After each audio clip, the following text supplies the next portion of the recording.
Čau, psamoš. Pojďte se s námi podívat na kratší procházku na vyhlídku Třeštibok. Takhle jsme museli jít nudně na vodítku a ještě aby jsme netáhali. No prostě hrůza. No, panička nám celou cestu vyprávěla o tom, že nás nahoře čeká nějaká něminka. No, prdla jsme jí věřili. Tedy můžete vidět, že už se blížíme na vrchol a jak Kybiček krásně poslouchá. No, a o téhletý němině mluvila. My jsme jí to fakt nevěřili. No a nakonec jsme stejně dostali. A aby jsme vás s tím trošku seznámili, tak je to NAP-proteinová tyčinka. Od NAP Protein.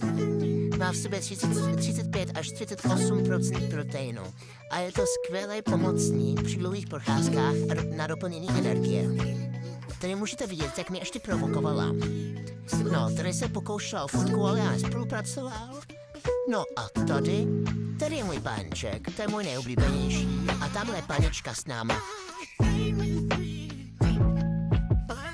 Jinak, na proteinovou tyčinku se volou paní nabere úplně všude, aby nám když tak mohla rychle doplnit energii.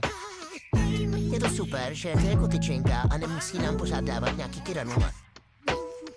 No, tady se ještě paní nachlubí mraptaškou, ale nejsme na ní my, takže nic pro nás. Ale pozor, nezapomeň objednat na proteinovou tyčinku.